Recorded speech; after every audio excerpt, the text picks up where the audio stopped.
So today I want to talk about a game that is, well, a lot of people, and myself honestly, would class as a very underrated game. This is a game that was actually directed, I believe directed, by the guy who made the original Resident Evil game, which is ridiculous. So it is on topic, and it is a survival horror game as well, and it is The Evil Within. Now I remember when this game came out, way back now, I was super excited for it when it came out. I got the super, well not the super edition, but I got a pretty expensive edition of the game that's sitting literally next to me as we speak. It came with a bunch of free stuff and some cool art for the game, and like a notebook that was kind of based off the character's notebook and stuff like that. It was pretty cool. But when it released, it kind of came out at a weird time for survival horror games. There weren't many of them, and it was kind of a genre kind of deficit at the time. There wasn't many coming out, and the ones that did weren't the greatest. And then when the second one came out, it kind of came out alongside, well, not alongside, but close to the release of RE7 having come out in the same year. And naturally, you know, you release a game, a survival horror game, in the same year or the same kind of period as, you know, a Resident Evil game, which one's going to get the most attention? You know what I mean?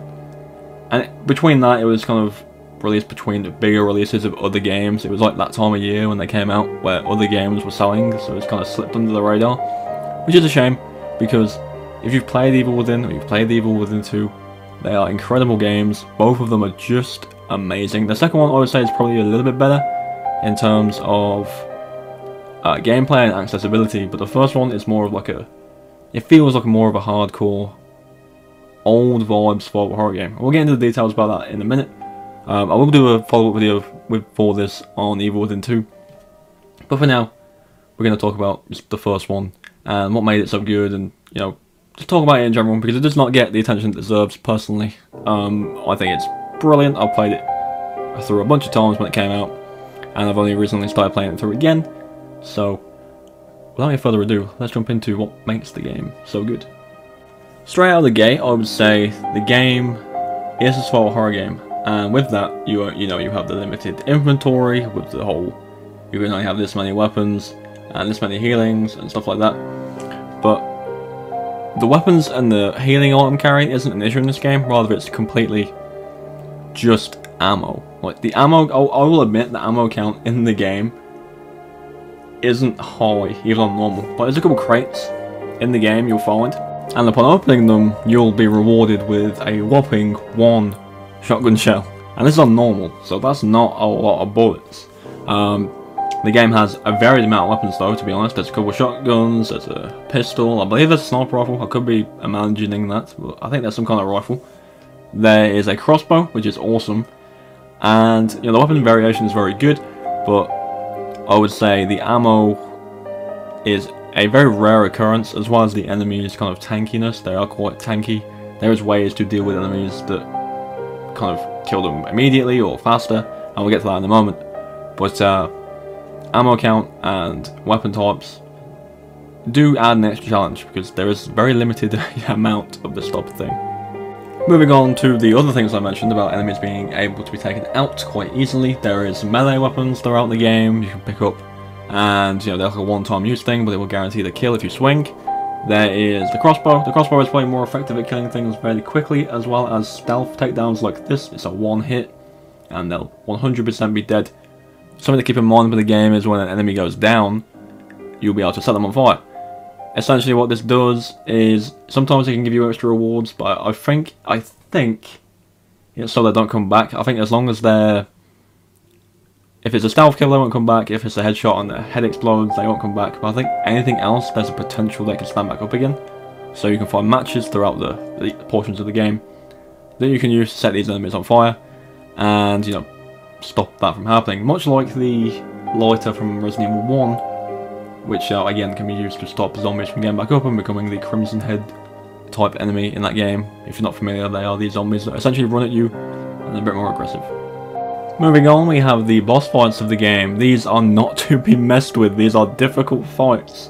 There's one in particular I can vaguely, well, not vaguely, it just kind of linger in the back of my mind about being the most frustrating thing I've ever done, especially on harder difficulties in this game, which again, we'll get to later on.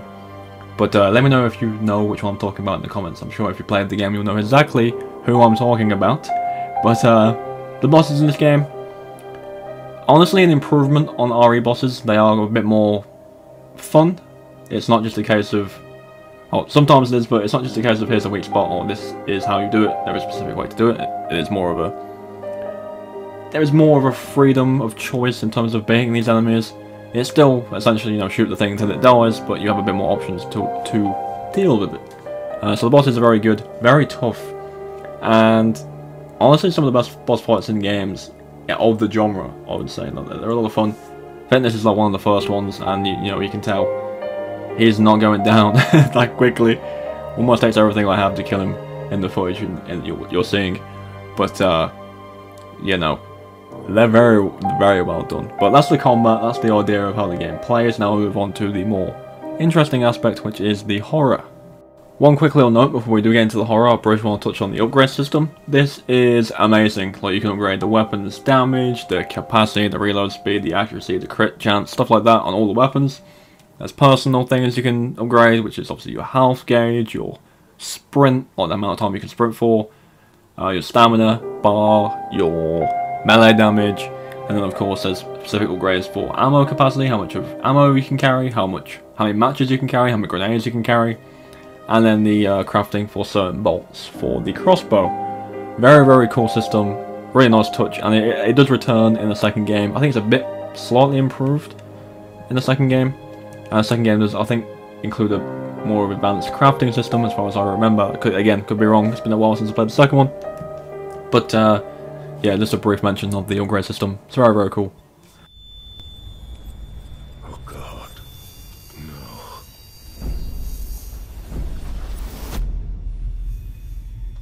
Ruvik, it is you. Leslie, Who the hell are you? no, don't follow. So the horror in this game is honestly very well done. Some of it is very scripted, but you know, the atmosphere, you know, the environment you're in, what's actually going on is very, very cool. Some of it is just natural, like you'll just be in an area and out of nowhere an enemy will jump out of the corner and you'll shoot yourself happens many times. And then there's set pieces like this, again, very, very cool. And this game does actually have, you know, the presence pursuer type moments in it, like the new RE games do, and it's very well done. Speaking of the pursuer type enemies in the game, here you go. This is one of the first chases you'll get into past the, you know, introduction to the game. Very menacing enemy. I would say the enemy design in this game is very, very, very good. They all look very creepy, especially that one. Kind of reminds me of the Grudge type monster, but you know, obviously with multiple limbs coming out of it, which is a difference there. But like I've said, the horror in this game is very well done, and you would expect that from the guy who, you know, made the first Resident Evil game. You know, there's a lot of inspiration you can tell in this game from the original Resident Evil.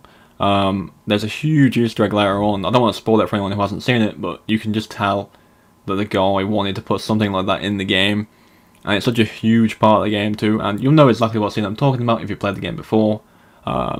Again, I'm not going to spoil it if you haven't played the game and you want to, because, you know, if you're a Resident Evil fan like me, and you get to that point in the game, you'll know exactly what the reference is, because it's blindingly obvious. But yeah, the horror is very well done, the combat's brilliant, and as far as I can tell from the story, as far as I remember, it is quite confusing, but at the same time, quite simple. There's a lot of thinking involved with the story, but again, the game itself is very, very good. But yeah, Evil Within, it is a you know, truly underrated experience. You know, if you haven't played the games, I really recommend you do. I guarantee you can get them pretty cheap nowadays. They're both PS4 games. The second one differs slightly from the first one. It still, you know, keeps the horror. It's very well done again in that game, and you know, I do feel like it improves upon a lot of what the first one did. Not saying the first one's bad; it's very, very good, but it took the ideas from the first one and kind of improved them. Some people will think the first one is better, and you know, that's always the case with this type of things. Some people nowadays even think the first Resident Evil is the best one, and I'm not saying it isn't, because I very, very, very much enjoy the first Resident Evil, but you know, it takes ideas and improves on them in the second one. Nevertheless, if you enjoyed the video, be sure to leave a like on it. Let me know your thoughts on Evil Within down below. I will do a Evil Within 2 video within a week or so. I am currently playing through the first game, as well as doing other things for videos, so getting to the second one might take me a while, but eventually I'll get there. I'm sure if you're on Xbox, because this is a Bethesda-owned game, you can probably play both of these games through Game Pass, I would imagine. And if you want to play them on PlayStation, I would imagine they're quite cheap to pick up nowadays as well. So, plenty of ways to get them. Hopefully you all enjoyed. Remember to subscribe for more Resident Evil and spoiler horror content, and I'll see you all tomorrow.